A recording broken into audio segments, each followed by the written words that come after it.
Well, today's conference on rivers as lifeline for South Asia is organized by the Frederick Norman Foundation with the German Embassy in Kathmandu, the German-Nepal Friendship Association, and Samriddhi Foundation. Today's conference is one of several examples of partnerships the Frederick Norman Foundation has with organizations across South Asia and the world in promoting ideas of liberty and freedom. FNF's work connects with issues that matter to people's day-to-day and livelihood, and nothing does that like rivers. Today's session is on that very vein. We will go a bit deeper into how rivers fuel the economy of South Asia. And Adam Smith has already been invoked in the earlier session, so there is more of a market perspective that we can expect to come in with our next set of speakers.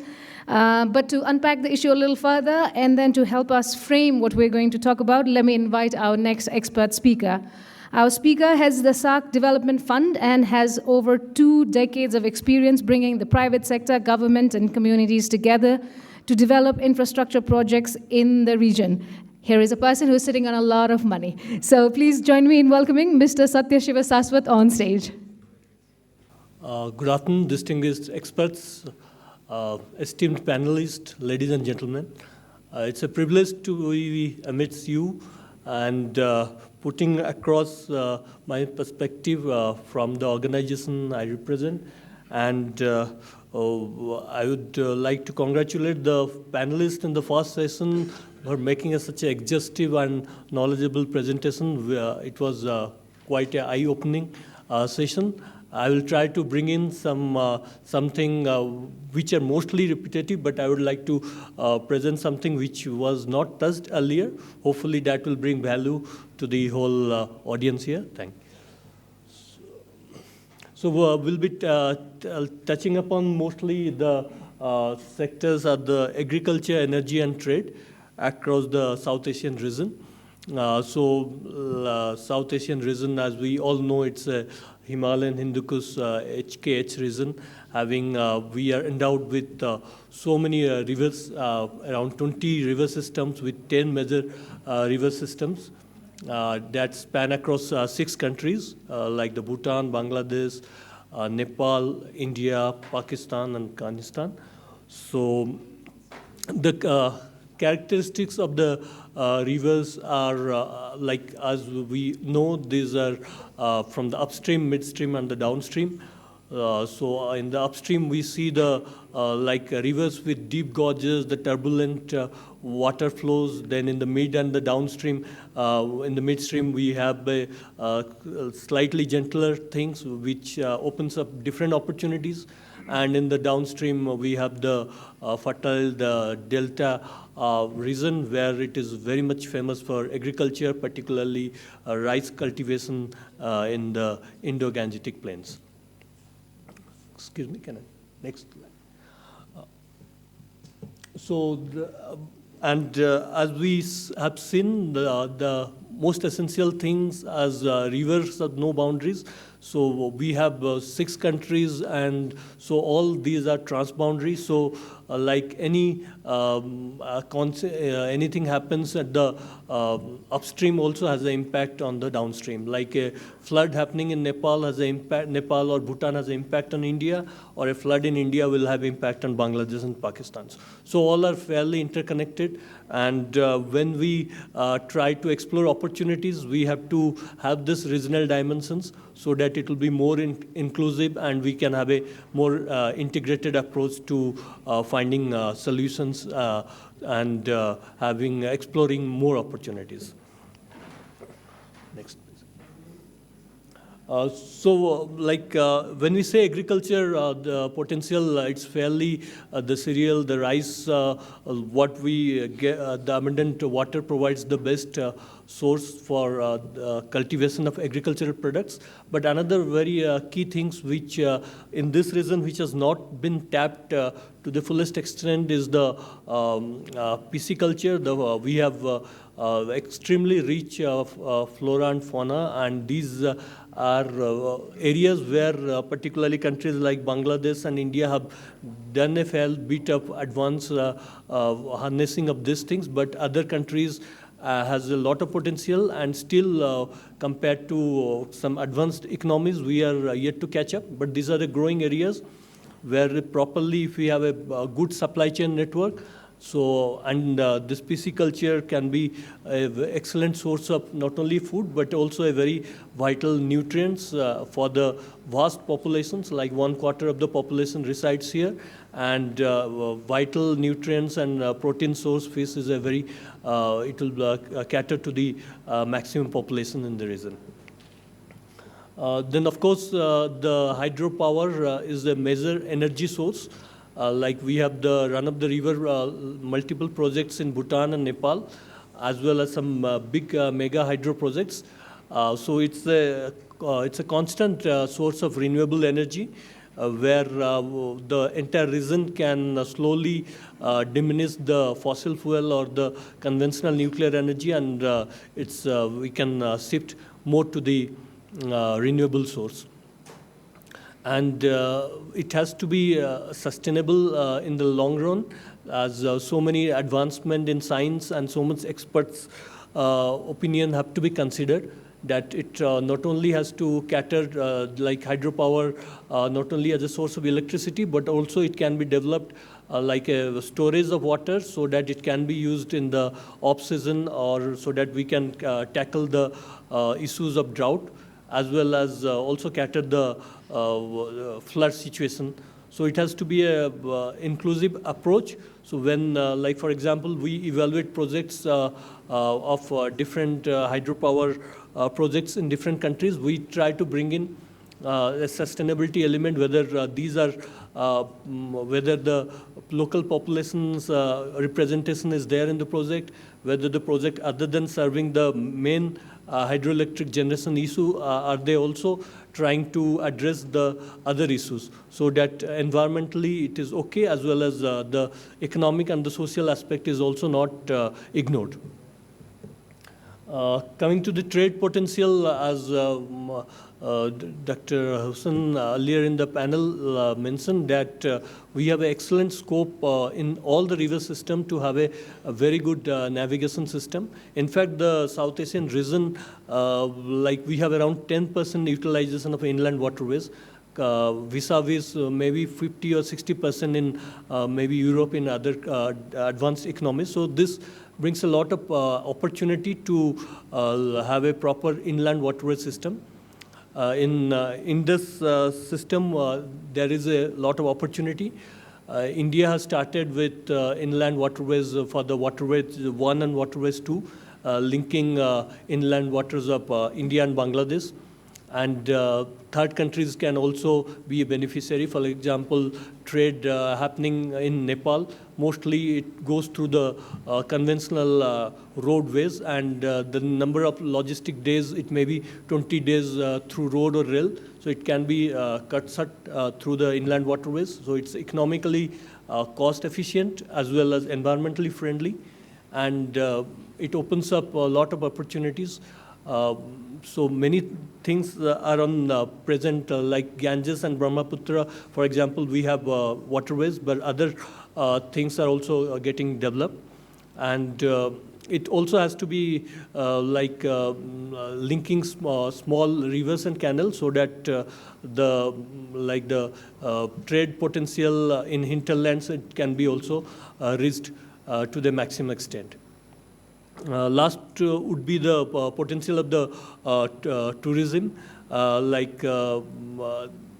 This is also an area which is now people are looking at different ways of economic improvement. So in tourism industries doesn't only benefit the region, it also have a cascading effect, so that many regions also get benefited. Just recently we had the launch of the Ganga Vilas, that tourism route, and liner covered around 3,000 kilometers, covering 28 streams. So this is one example wherein the tourism industries has brought about a lot of upgradation in the river system, particularly in rivers like Ganges in Varanasi and in other places in Bangladesh. So similar things can be, model can be kept in other river system, maybe in Indus river system. And it can be also a avenue for other recreational like rafting or some other tourism promotion, these things, so that more international tourism comes up and lot of economy in the region, people get benefited. So these are the areas where there is potential in terms of agri-energy, trade and tourism. But when we discuss about the potentials and the immense opportunities we have, naturally, like we have challenges. Next slide. The primary impediment is the the resource constraint. When we say resource, it's like we have human resources, we have excellent systems, but somehow particularly in the river things, much research has not been focused. So these are the areas where a lot of focus and research can be spent, even from the federal government perspective, as well as a lot of private participation can come in. Like development financial institutions also have a key role when they fund these sort of projects, be it for trade, for tourism. They have to ensure that it's properly integrated, that it's not only addresses the project, but also the other dimensions. We also have the seasonality dimension, like sometimes we have floods, sometimes we have a drought in different regions. So whenever the projects are designed, it has to be integrated so that it cater to all the things, addresses. For example, hydropower need not be only seen as a project of energy generation, but also other ways in which, along with a single purpose of energy, it can be multi-purpose, wherein we can have a system of storing the water as well as generation of electricity, and then that can be used in the lean season. So we have to have a multidimensional approach and to see where maximum benefit or maximum potential can be explored. And while we pursue all these developmental activities, sometimes we ignore the ecological part and the sustainability part. So that is a very, with the change in climate patterns and the climate risk is one of the main potential threat we are facing nowadays. And the most affected are the people who are just near the waterways. They are the most endangered one. So we have to address these things. So the element of, when we say element of sustainability, we have to involve all, of course, it's a policy driven, mostly the big projects are policy driven, but it has to be a multi-stakeholder approach has to come in. The voices of development financial institutions have to be taken. Most important are the people. The people's representation, we see in Nepal, there are some stakeholders involved in mini hydro. So a similar sort of model can be used in other countries, wherein maybe when we create a special purpose vehicle, we need to have people representation in the board, so that the decisions are more people-centric as well as more environmental friendly. There have been a lot of innovations coming up. We can harness not only renewable energy in terms of hydel, but also solar energy can be tapped. And technology like cold iron technology, wherein the ships or the steamers can use the energy from the already renewable sources rather than using the fossil fuels, that can be used. That will help the preserve the environment as well as the much desirable the ecosystem, the flora and fauna. So these are the areas where a lot of importance has nowadays it has come in, but still there are ways where it can be further improved. And rather than having a particular sectoral approach, we have to see how we have analyzed the cost benefit and properly, and try to include as many sectors as possible so that no single thing is, so that decisions are not made in silos. It involves a lot of participations, and due importance is given to all stakeholders, be it the public policymakers, the financial institution, the private sponsors. Sometimes we have to go and reach to them to understand what is economically viable, as well as it can be ecologically also workable. And most importantly is the people. So a multi-stakeholder approach always helps. And we have to involve the experts in the field, the scientists, so that their voices, and sometimes what in the past what mistakes happened, those need not be repeated, and we can have a environmental friendly solution, and as well as improve the economy and the development of the region. Thank you all for your patient listening. Well, to carry the discussion forward, I would now like to introduce our moderator of the session. Mr. Sanjoy Hazarika brings his experience from research, writing, journalism, filmmaking, policy analysis, and human rights to this set of discussion next. He is the founder of the Center for Northeast Studies and Policy Research, and he has authored 5 books, including the one very acclaimed one on the conflict in northeast of India. So without any further ado, let me invite Mr. Hazarika on stage.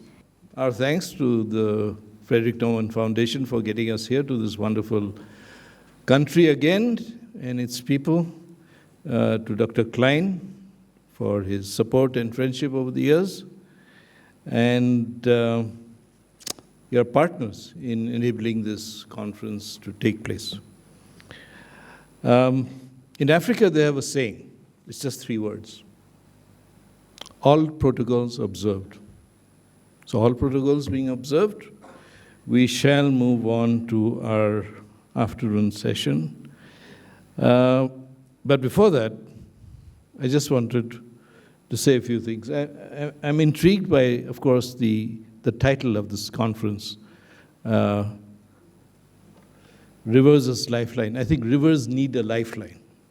They are lives, they are our lives, because we can't live without rivers or water. But the rivers are in such a dire condition in South Asia, they need to be thrown not just a lifeline, but they need to be saved. And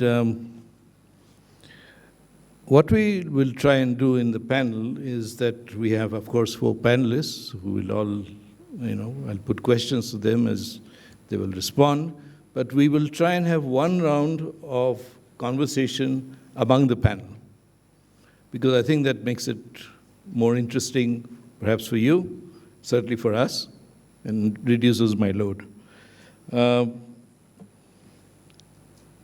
I was thinking about the issue of water draft, which is really critical for shipping, for one of the segments that we should be covering, and how important it is that sediment be managed. Well, if you have a shortage of water, then you have a problem with moving ships. We were discussing it this afternoon. As far away as the Rhine, last summer, basically the economy of the Rhine virtually stopped, because ships were told by the authorities in Germany that they had to reduce their load to half, because there was just not enough water to carry the normal load. And in my state, home state of Assam, the river is getting shallower. So how do you navigate, literally, in shallow waters? So we'll be looking at that and other issues. Let me introduce our panelists. We have Amrish Mehta, please, who is with Arch in India, in Gujarat. He's worked in the tribal areas of that state for 40 years. He's associated with a very controversial project, which he'll talk about, the Sardar Sarovar. but in charge of having developed rehabilitation policies. Dr. Sandeep Shah from Nepal, who's chairman and managing director at Pashupati Renewables. He's going to be talking a little bit, I hope, about a project that he's handling right now. And we have Dr. Mohammed Tajuddin from Bangladesh, professor at the Bangladesh Agriculture University in Mymensingh. He worked extensively on agricultural resilience. And we have Dr. Senal Weerasurya from Sri Lanka. Like the Maldives, surrounded by water, but with a few rivers. And Dr. Weerasurya is an agricultural economist who is at the University of Perugia. So, without further ado, we shall. Yeah? Good. My first question is to, we'll go sequentially. The senior-most first. To Mr. Mehta. You're one of the architects of the rehabilitation policy for the Sardar Sarovar, the Narmada, what is known as the, locally as the Narmada Dam. But there were some unintended consequences. I'm not going to get into the controversy of the dam. That's a separate issue by itself, which will take many days.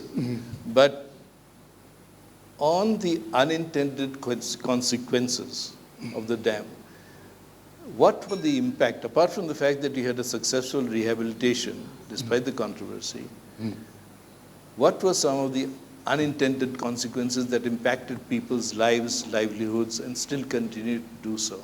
Because this is part of the trade-off between building a massive infrastructure project on a river, developing energy, but having other impacts that actually adversely impact the communities that are dependent on it. Thank you, Sanjay ji. Actually, I wanted to clarify in the beginning that I am no water expert. Because I was involved in this Sardar Sarovar work, rehabilitation work, we had time to study the whole controversy, we had to get into it. That's how I started working on the water issues and thinking what is happening everywhere else. On Sardar Sarovar thing specifically, one of the unintended consequences of this dam has been, and this issue was raised at a time when this controversy was also going on, that what would happen to the downstream fishermen, fish, what would be the impact of this dam on the livelihoods of the fishermen in the estuary area? What would be its impact on hilsa fishing? Because apart from this Calcutta and this Bay of Bengal, only place where hilsa fish we found is in the estuary. The hilsa migrate up to up to the dam site, and then the whole fishing was diverted. So this issue was raised then also, but the answer given there was that non-monsoon flows would be much more than what normally takes place because of the power generation, riverbed power generation would happen, and there would be flows taking place. So downstream ecology and ecosystem and economy won't be affected much. That was the answer. But we find that has really not happened. In fact, even during monsoon, we find that there is no spillover over the dam of the river. So there is no floods during even monsoon, high floods because so many dams have been constructed across on the upstream. In Madhya Pradesh also, so many dams have been constructed. So even monsoon, it is very difficult when even the dam would the water would go down and we would have a flood. So hilsa is gone. Fishermen are in salinity intrusion is very much there, which has affected farmers in the downstream area. And also fishermen are facing a lot of problems. That is one thing which has affected in a big way. And what Dr. Hassan said in the morning, that the whole whole concept that water going to sea is a waste of water. That is so ingrained in all these technical persons managing, the engineers and bureaucrats managing these dams, that there is, this is not to be done. And that mindset has to change. And this is true not only for international rivers, but within the states and within interstate rivers also. So that has to change. And I'm not sure whether we cannot manage. We can have dams and we can manage the dam flows and outflows in such a way so that these downstream impacts can be mitigated or not. That's a question which we need to address. Yeah, but just following up on that, and we'll come, after you respond to this, we'll come to Dr. Shah. When you talked about the impacts on the fishermen and the hillside, are they being offered alternative livelihoods? Are they being moved? What are they doing? How are they subsisting? I mean, because this is the question that comes up again and again. When you plan a project, do you plan for the people who are affected? Do you plan to the last detail? They don't have a voice and nobody listens to them. They are taking out more charge and everything, but governments usually don't listen, and their voices just get drowned out. And this is a big constituency. It's not that only fishermen. Farmers in the downstream area are suffering. They have salinity intrusion, and Narmada River, in most of it is filled with seawater most of the time now. There is no river in the downstream area. So there is a big constituency. Even then, they are raising issues. It's not that these issues are not raised. Fishermen are also taking out rallies. Farmers are also protesting what would happen. But it's slowly getting so. But no compensation. Don't think of any compensation. And nobody even listens to this. So that's one point. People don't listen to, the governments don't listen to those who are affected perhaps the most. I mean, there's been a successful rehabilitation of others, but another community which has been affected badly. Now, you are just talking about a dam that you are helping to build, one of the biggest dams in Nepal, 200 meters high, and you're looking at the intended or unintended consequences. You're trying to look at everything. But you're also a person who's into alternative energy. So how do you sort of mix and match these two? Yeah, very interesting, Sanjay, about how do we look at making sure that the economic benefits from these large dams are realized to the extent possible with minimum environmental impacts and socially acceptable solutions for the people who are primarily going to be impacted by these projects. I remember in the 90s when the Sardar Sarovar Dam was being discussed extensively in media and everywhere in technical session. I'm a simple engineer, so I will keep it to that side. At that time in the 90s, I think the whole process of consultation with the stakeholders was not to the extent that it is right now, at this moment. Large dams are being considered. I remember in the 90s sitting in a hall across in the other side of the hotel where the World Commission on Dams report was being discussed, dams and development. And the solution at that time was dam the dam. So don't do any dams. But the way we came back on that was not all dams are bad. We have to build good dams. There are bad dams and there are good dams. So we have to make sure that dams are acceptable to the people. The technical part of it, is quite challenging. We are looking at building large dams in the Himalayas, where the geology is still very fragile. It's very, young geology. The river flows are, happening in very steep gradient rivers, flash floods to, glacial lake outburst floods. All sorts of things have to be considered. And on top of that, we have to look at a reasonable solution which takes into consideration the energy, the electricity requirement of the people living in the country and also in the region. Because now the projects which are being designed in Nepal are not only looking at supplying power to Nepal, but also to India and Bangladesh. And I think Bhutan also is looking at that concept now. So looking at that technical part, the economic part is fairly systematic. You can look at various solutions. This large dam that I talked to you about at lunch is on the Kosi River. It's 220 meters high, concrete-faced rock-filled dam, CFRD, but it has a storage volume of 1.6 billion cubic meters. It's not as large as your dam, but it's still very large because it's fairly up in the river valley, where the gradients are still very high, and the valley extent is not very widely open. Technical solutions have been found, but yes, there's a 220-meter high wall being built in the river, which will stop the migration of fish, which will stop the migration of sediments. There's no sediment flushing in this dam. At the moment, we are pushing for that.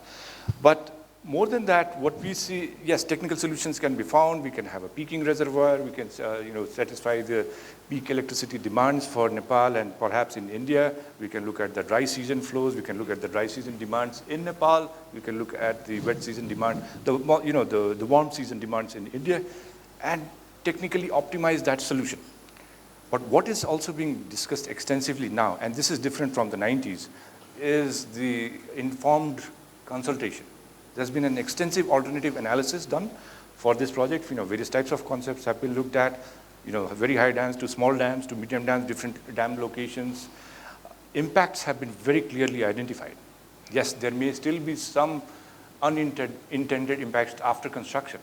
But at this moment, all possible impacts have been studied very extensively, from impact on aquatic life to flora, fauna, to indigenous peoples, free and consent processes have been going on, and also looking at the area of river which is going to be permanently having less water, the area where we don't have water from the dam to the powerhouse location. It's about 26 kilometers. So that area of the river will be having less water.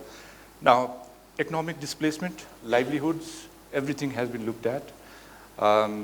In fact, the environmental flow releases from the dam have been a major debate in the project, because the requirement for this environmental flow release in Nepal is 10% of the minimum monthly flow in an average year. So, in February you have the lowest flows, so long-term average you take that, and only 10% of that has to be released from the dam. But when we designed the project, and again, this was quite extensively discussed, whether we should have more release from the dam to make sure that the aquatic life has a sustained amount of water throughout the dry season as well. In the wet season, we will have spills. We will have spilled water from the floods coming down the river, so that's not an issue. But in the dry season, that's what's going to happen, will be a major issue.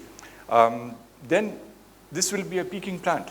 So it will be peaking in the morning hours, and also during the daytime it will be generating less. In the evening hours it will peak again. 635 megawatts of power will be generated. That means almost 250 cubic meters per second of water will all of a sudden come up in the river, the peaking flows. What impact it will have on the people who may have been crossing the river during the low flow season, low flow times. The dam safety analysis, in case there is a breach of the dam, in case there is a glacial lake outburst flood which causes the flood wave to overtop the dam, breaches, all of that has been studied. People have been informed. Land acquisition processes have been fairly democratically structured. Displacement of people, or relocation of people, I should say, to be politically correct, has been extensively discussed. Areas have been identified where people will be relocated. Their consent has been taken, and the process has started to relocate them. So again, coming from 1990s to this decade now, there's been a lot of development. The concerns on the environmental side and on the social acceptance side has really grown. Yes, with the dam, the sediments will not be moving, but there are technical solutions to that. We have seen in Pakistan. But if I may just come to that, yes. Forgive me for interrupting. Yes. Basically, are you minimizing what one would yes. say to be a bit provocative, collateral damage? Yes. You're minimizing that. But there is an interesting thing, which I think you were just coming to. The point about dams, which I always find very interesting, is that water, when it goes in, is cleaned. It's cleaned of all nutrients, all the dirt, all the rocks, everything, because it can't go into the turbines. Otherwise, you'll have a wrecked dam, turbines. So what goes out is basically a clean river without nutrients, which cannot basically be of any benefit for irrigation beyond water, or to the fish or other species like the dolphins. Yeah.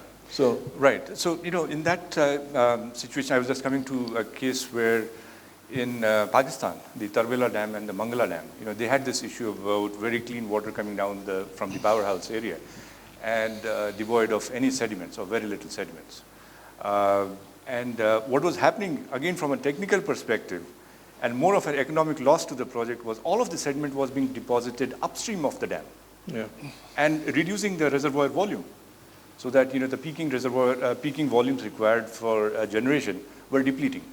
So the reservoir normally is designed for probably 100 years, but because of this inflow of sediments, the reservoir live storage was depleting very rapidly.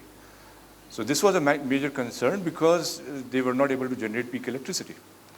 So what was done was, as a technical solution, a small dam was built upstream in the reservoir, from which there was a diversion tunnel built, and the sediments were flushed through that diversion tunnel downstream of the dam, also reclaiming whatever loss of sediments was happening due to this construction of the initial dam. So this is also being planned in the project that I'm working on now. And that is not there in most projects. It's not there in most projects. Again, it has an environmental positive impact. It also has a positive impact on the economics of the project. So now this is getting a blended sort of acceptance from the environmental group as well as the technical group and the economic group within the project area. Right. So those solutions are coming up. I think this is one large dam that I've been working on, but I have been working on several smaller dams as well. But we'll come back to that in the next round. If I may go to Bangladesh and Professor Tajuddin. A lot of our work has been on, and we are moving into agriculture. We've looked at energy, we've looked at displacement or rehabilitation. A lot of our work has been related to agricultural resilience, whether it's of prawns, fisheries, and other areas in Bangladesh. Basically deal with problems created by climate change in low-lying areas and in the wetlands and so on of Bangladesh and the coastal areas. Can you talk a little bit about that? Tell us a bit more of what Bangladesh is doing, which perhaps can be emulated elsewhere in terms of tackling a crisis for its farmers. Okay, thank you, Mr. Sanjoy, for your nice conversation. You know that Bangladesh is an agro-based country, and if we consider forward linkage and backward linkage, agriculture contributes around more than 25% of its GDP. So we treat agriculture as an important sector of the Bangladesh economy. Okay, can you hear him at the back? Can you, yes? Okay, sorry. And agriculture basically consists of 4 subsectors, that is crop, livestock, fisheries, and forestry. And during, you have already mentioned that that is climate change, and we have 14 ecosystems in Bangladesh, and within these 14 ecosystems, one is riverine ecosystem, that is shoreland, another is coastal ecosystem, and another is wetland ecosystem. And while these 3 ecosystems covers more than 30% of total cultivable land of Bangladesh, and I think it is more than 40% of our total area of Bangladesh. So what happens since this kind of climate change impacts causes on vulnerability of Bangladesh agriculture, and there are severe abiotic events like riverland erosion, and some early flash flood, inundation, cyclone. So these kind of things are happening due to climate change in Bangladesh, and we are suffering a lot indeed. And for this kind of climate change, our main crop-based agriculture is being damaged, and also fish farming is washing out. Our livestock keepers are also, they are much more threatened due to this kind of climate change, and also trees and agroforestry are being disrupted. So what our agriculturists and government and other relevant stakeholders is going to do to tackle this kind of situation is for crop farming, especially rice farming. Different research institutes, as for example, Bangladesh Agriculture Research Institute, Bangladesh Rice Research Institutes, they are developing different kinds of stress-tolerant varieties, early varieties, salinity varieties, and farmers are adopting those kind of varieties to face the climate change impacts. And regarding fish culture, our fisheries experts are giving different kind of technologies regarding case culture, and along with floating culture, even floating agriculture is also applicable for some vegetable farming. And for duck farming, it is completely stopped due to high level of water depth in the wetlands, and because duck farming is applicable only for those areas. And our livestock experts, they are suggesting our farmers to keep livestock in their home yard. And also there are some dredging system. Also government is constructing some protection wall to save the farmers from the wave of the rivers, as well as some, as for example, some agriculture scientists are also developing some other technologies, as for example, water saving technology, conservation agriculture, using mulching agriculture, using zero tillage agriculture, and alternate wetting and drying system of rice intensification. So these are the systems our farmers are practicing and adopting to face the impacts of climate change. And this kind of climate change is also disrupting our farmers' different kinds of assets, their economic activities, and also their hampering their livelihood. But some following this kind of adaptive and adaptation strategies, which are being developed by different institutes and stakeholders, farmers are being survived following this kind of adaptation, and their livelihood is, they are ensuring their livelihood and food security. That's very interesting, because across the border, and I've been traveling on the river, on the Brahmaputra at least for many years, but especially this last year, I noticed that even because the dry season is getting longer. I don't know about, certainly in Nepal, I think you haven't had much rain this winter. It's been true right across at least the northern part of South Asia, including Assam and the northeast where I come from. So, but what I was saying is that what you're talking about, adaptability, because these are subsistence farmers. So they are producing very little for themselves, but also they're engaged with the market. But they have very little spaces of land. But every square inch of land is used, even during the dry season, to grow as many crops as possible, different crops. And when a new crop comes in, they observe somebody. If it's successful, if it makes an impact on the market, then everybody adapts it. So I'm noticing that at least among, shall we say, the poorer farmers, there's a greater degree of acceptability of technical change than there is among other farmers. Yes, because we have almost 5 types of farmers in Bangladesh, but basically we consider 3 types of farmers: small farmers having land below 1 hectare, and medium farmers below land within land 1 to 3 hectare, and There are some large farmers, very small portion of large farmers, around 2% of total population. They are large farmers having land more than 3 hectares. But one interesting thing is, since medium farmers and large farmers, mostly large farmers are absentee farmers, but medium farmers are very much rich farmers. What about our small farmers? They are mostly subsistence farmers, and they are very resource poor farmers, but their adaptation and their engagement in agriculture is very high, because they are applying their own labor, and our agriculturist extension agents, they are very much close to those small farmers.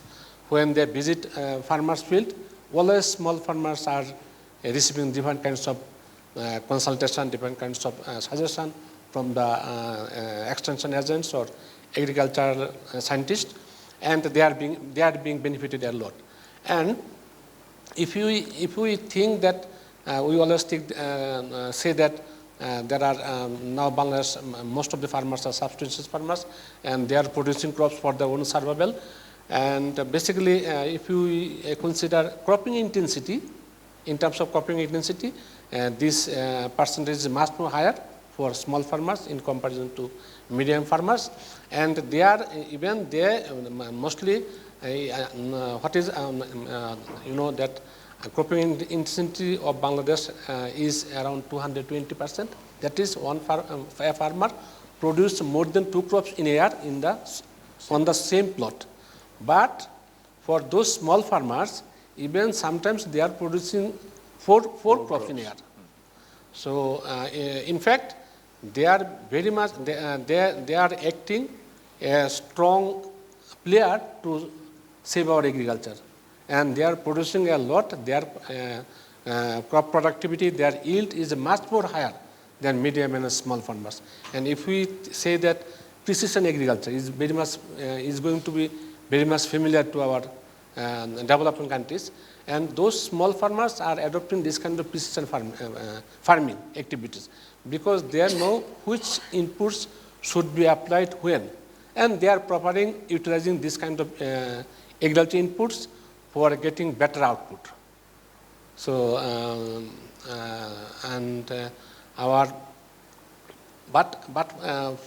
for them there is a great obstacle that they have no storage facilities. And when we visit field, they always ask them to give some training to nourish their knowledge regarding value chain activities, so that they can produce high value crops to earn money in terms of return from their farming activities. Thank you. I mean, I find this really fascinating across the borders to find similar energies among a certain income group of farmers who are constantly innovating, seeking to learn, and although they're not given much importance by the political leadership or even by the bureaucrats, or they don't benefit from policies. And what I've sort of in the past 2-3 months, I visited about 15 villages in what's called Lower Assam, and everywhere you see this determination to innovate, to produce more, as a survival strategy, as much as anything else. But then the other thing that I found really interesting was that they are living on islands, many of them. Many of them living on islands without any proper land titles. So they get no compensation from governments in terms of when erosion takes place. Because 2 biggest problems on the Brahmaputra, and I want to know whether it's there for other places, I think in Nepal also, is erosion and floods. The floods hit the crops and the homes, and the erosion does the same thing, but it takes away huge chunks of land, destroys hospitals, homes, farms, of course, and schools. So should I mention one more point that is regarding? I think your thing is off. Thank you. I should mention one more point regarding this kind of land river erosion. Labor migration. Labor migration is very frequent in our countries because due to this kind of early flash inundation, labor migrates from one place to another due to this kind of natural calamities, and they are moving some other places, as for example, some island, and mostly they are migrating to cities areas, which is also creates another pressure for the city dwellers. So this is one thing. Another thing is for small farmers, their adoption rate regarding technology, and higher technology or stress tolerant technology, adoption rate is much more higher. And another thing is very much important, that is women empowerment. If we always talk about women empowerment in our different seminar sessions, and for small farmers, this women empowerment is much more higher in comparison to other categories of farmers, because their labor allocation, their work activities, their decision-making activities is very much cooperative and very much helpful for the farm family as a whole, which definitely helping that farmers to survive properly and healthy. Thank you.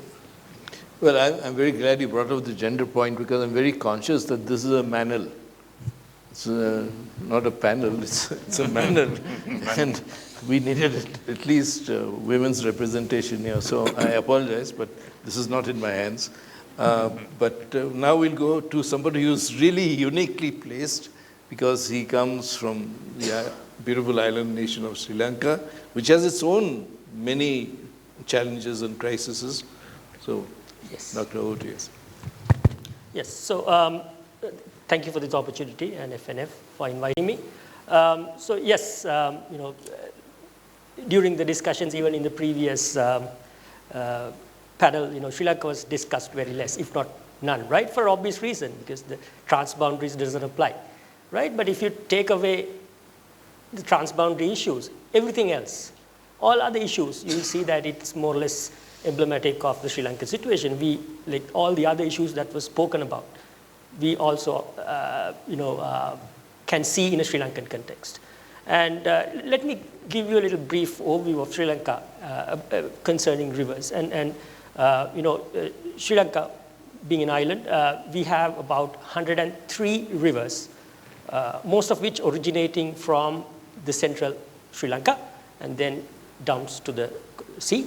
And these 103 rivers covers, if you take the river basins, 90% of the entire land area. So that's quite high. And our largest river, which is called the Maha Valley River, okay, which starts again in the central hill area and then exits somewhere in the northeast, Trincomalee. That river basin covers 15% of the land area in Sri Lanka. And if in a nutshell, Sri Lanka has more than enough water. If you take it, if you do a simple math and see the entire water, we have enough and more water. Yet, there is this problem, right? And Dr. Mehta was saying that, there's this case of either it's too much water or too little water, right? The same thing can be said about Sri Lanka.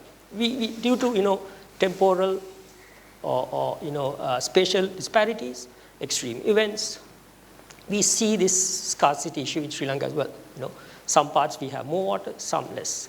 Kind of going with the three things which are in this theme, which is agriculture, energy, and trade.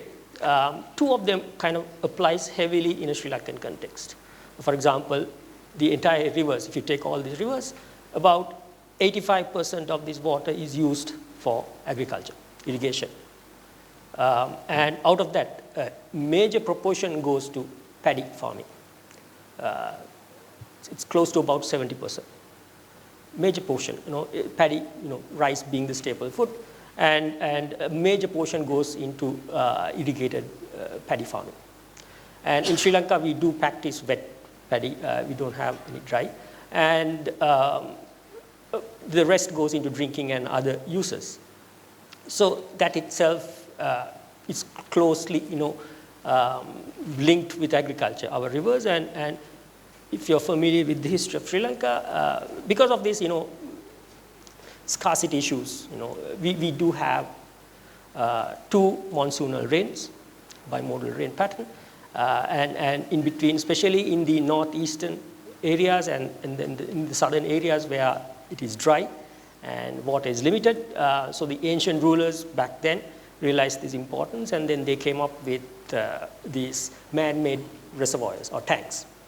Primary goal was to store water so that they can be used in agriculture. So Sri Lanka is bestowed with more than 18,000 tanks of such, most of which were built long time ago, which were considered some ancient irrigation engineering marvels as well. And some of them had their own cascaded system with their own drainage system where it would drain from one tank to another. So likewise, very interesting. And so we have that system as well. And then in the 60s, right around the same time, we built these big dams with the sole intention of producing hydroelectricity. And the other one was to, again, further enhance our irrigation system.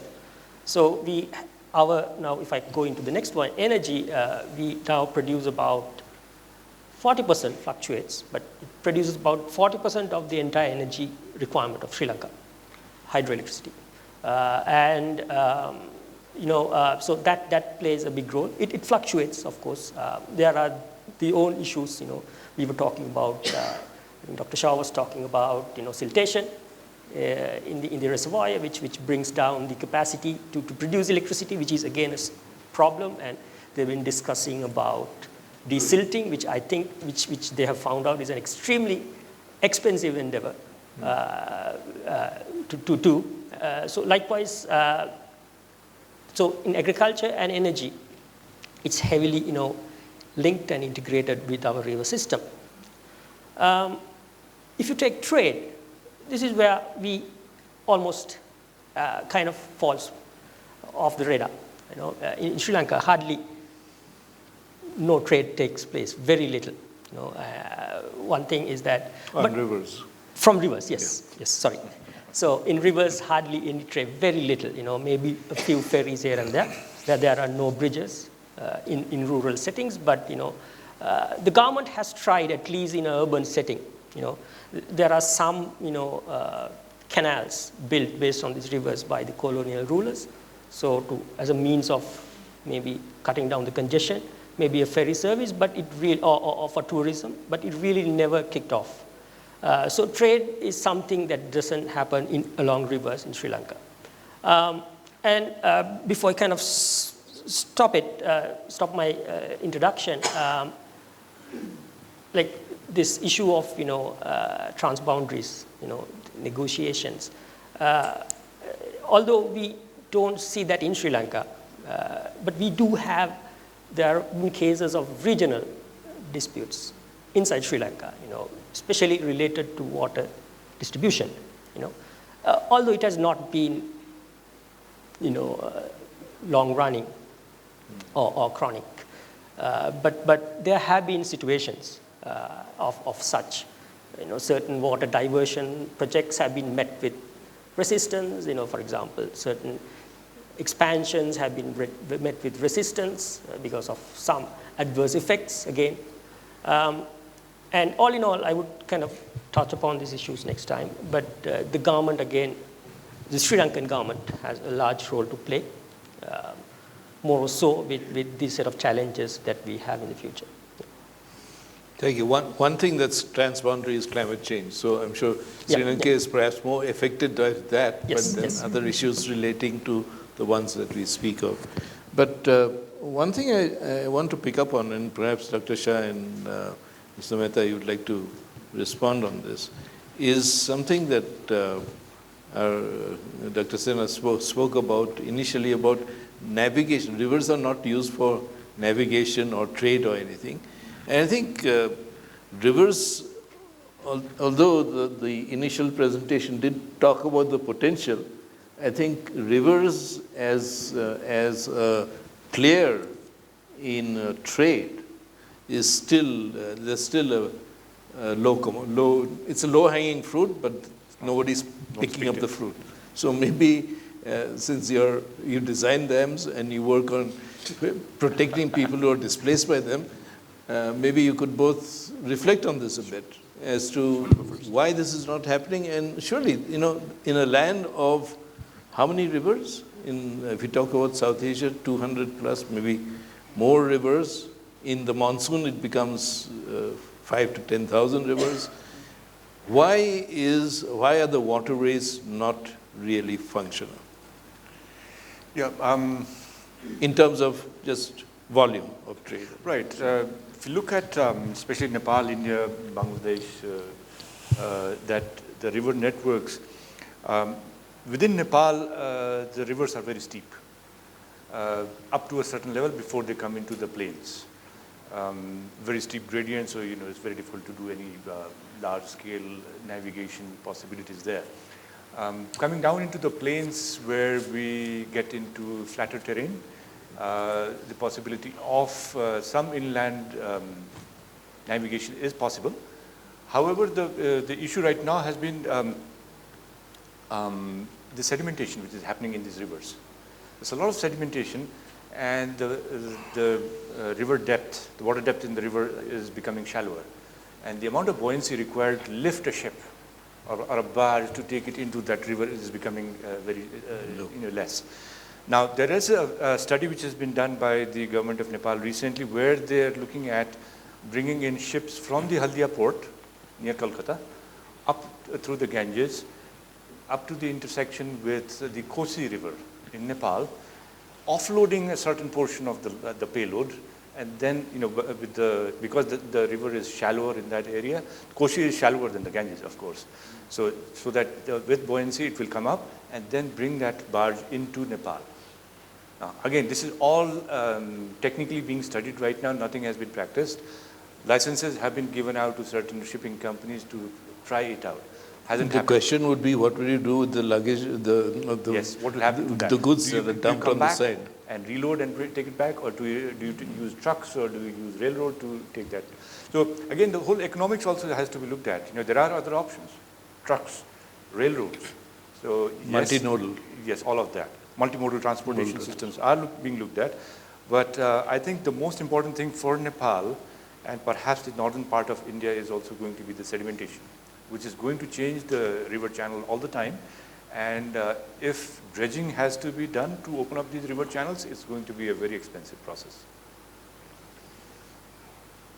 Nothing much to add, but historically, in fact, historically we had this Ganges was used so much for navigation and internal navigation, and that has gone down. And that is one of the things where these things have in South, at least in India, I know that we don't have any, either for passenger transportation or for goods. None of this has gone down, and maybe it is going to be very difficult, and costs are thing, but very difficult to find out what are the real reasons. But maintaining other routes, railways and roads have options have developed.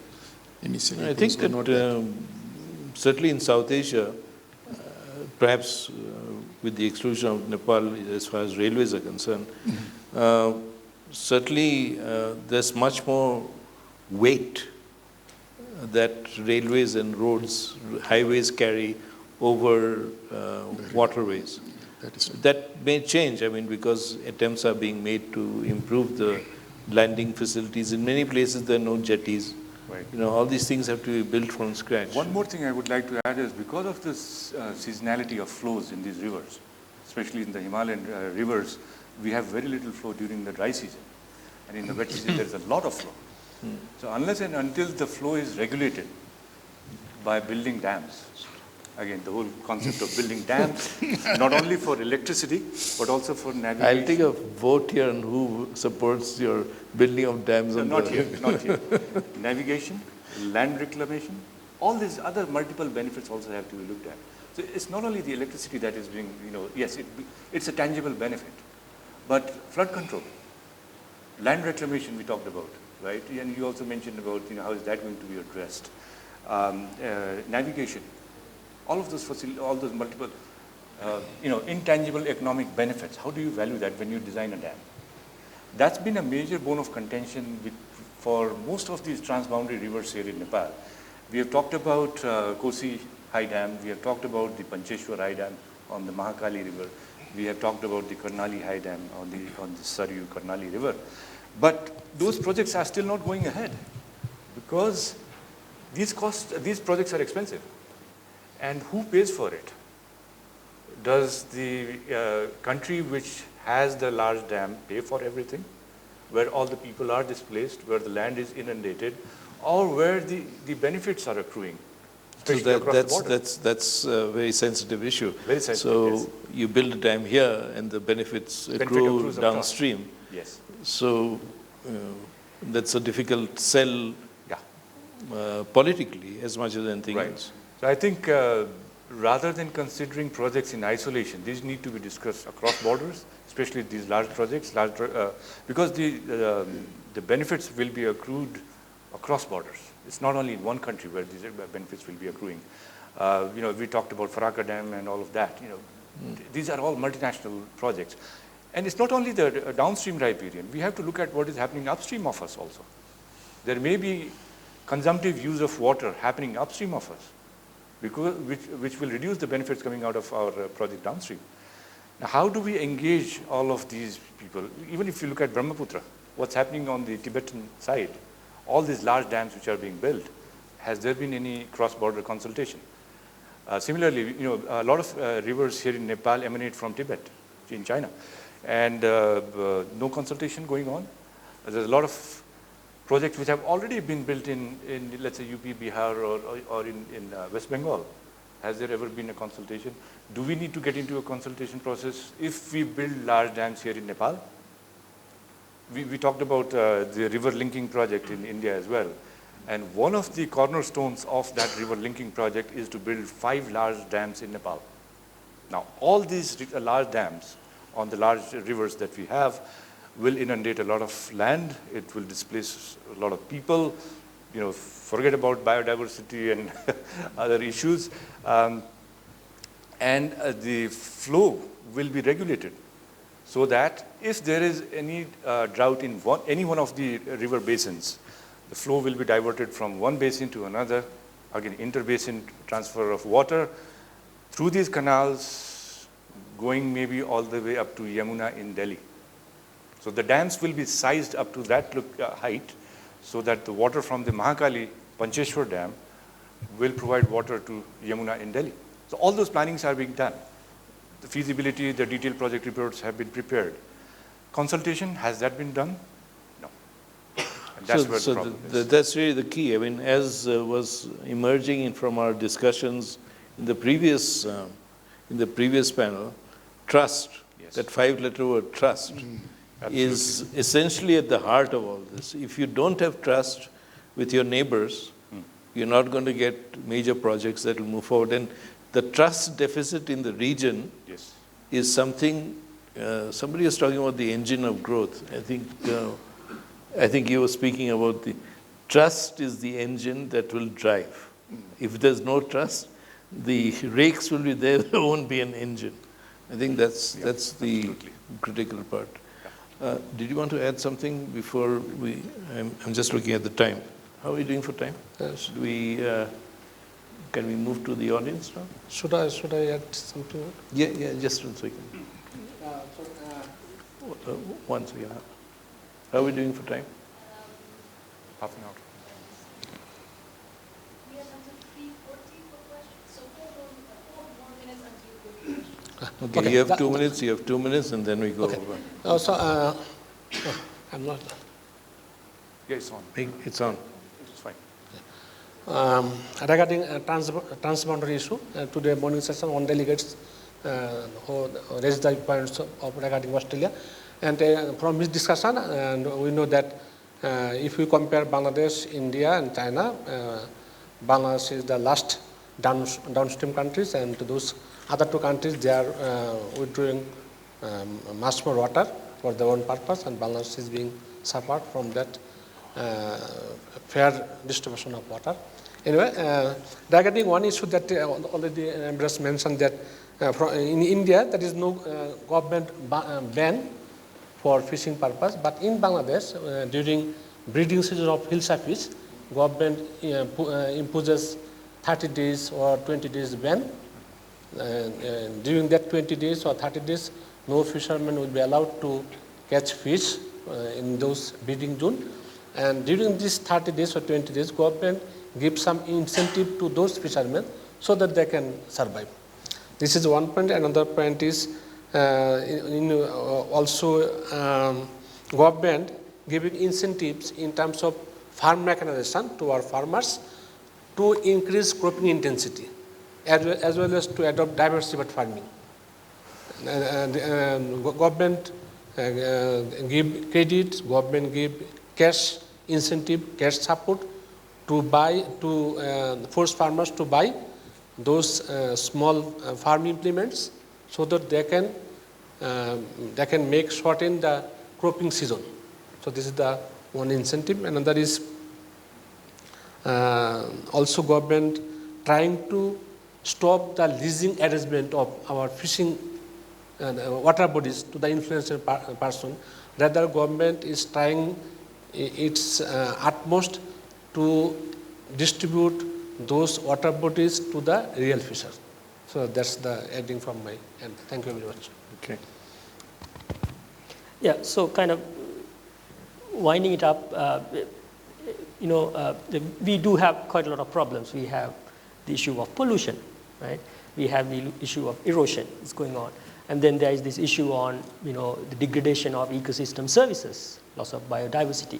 And there are other socio-cultural issues, socio-economic issues like displacement, loss of livelihood, et cetera, and you were talking about this issue of flooding, which again is a major issue in Sri Lanka as well, in certain areas which we haven't witnessed flooding. Now suddenly we are seeing more frequent and severe floods.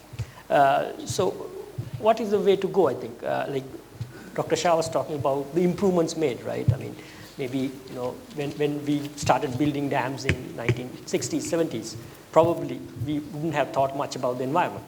We wouldn't have thought about maybe social issues, right, displacement. But now more emphasis is given, isn't it, right? We think more about it. But can we make improvements? Yes, right? Is there room for improvements? Yes. This is where I think the role of institutions becomes kind of important. We need strong institutions, needless to say. For example, in Sri Lanka, we have more than 50 legislations relating to water. And 40 institutes, state institutes, I'm taking out all the private institutes, not governmental institutes, state institutes responsible for water. Yet, because of their own dysfunctional behavior and discords, we haven't made much progress. One thing is to strengthen these institutions, strong institutions, and its role in development has been much talked about. And we need strong institutions if at all we want to tackle this. And the other thing is to think of these dynamic issues, right? Most of these natural resources and the socio-economic issues, they're not static, they change. And we need to accept it, right? Being an economist, when we try to model natural resources, extraction, all this, we use dynamic models, we use dynamic optimization. For a reason. Likewise, we need to accept that dynamism and be able to do that. And I think one of the things Dr. Hassan was talking about, we have more information now. A lot of research has been done, right? And research is being done, and we need to take a closer look, right? And if at all we are going to make interventions, let it be evidence-based. And I would add more is that, now more data is available. We have more data. It's a day and age of large data. And we have now the power to analyze this as well, right? We do have the computational power, the knowledge. So let's make use of that. That is something that I would like to kind of wind off with in my discussion. Well, thank you. Thank you for that. Before handing it to the floor for question and answer, I mean, one thing that's clear both from the first session and this is that an integrated basin approach is required. You can't have, reverse-centric policies because that really doesn't work anywhere. And the other is, I'm very interested in the map that we got. Did you also get the map in your packages? look at the box on the, I'm fascinated by maps. So look at the box which has the lengths of the rivers. So if you look at the length of the Brahmaputra, it's 900 and something kilometers. And I said, that can't be right. Then I'm looking at where it's come from. It's from the Survey of India. So it gives only the distance that the river travels in India, not even in Bangladesh, and certainly not in Tibet. So the elephant in the room is, as our colleague from Tibet mentioned, is upstream, up north of the Himalayas, straddling the Great Tibetan region. There is out there. That needs to also be brought into the conversation. Otherwise, a shall we say, an integrated basin approach won't happen without that. Okay, so over to the floor. So very fascinating discussion. I definitely lost track of time. So thank you for making it in time and all these fascinating points.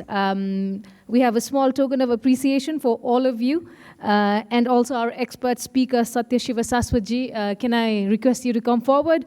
And to hand over the tokens of appreciation, can I invite Dr. Klein, Mr. Ram Thapa, and Senior Program Manager of FNF South Asia, Ms. Nupur Hasija. Thanks very much.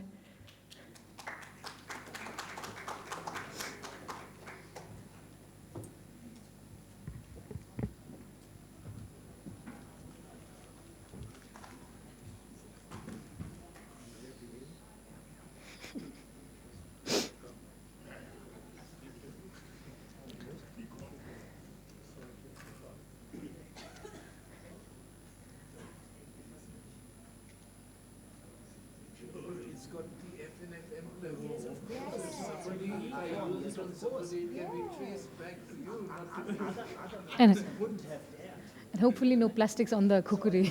So it's very peaceful.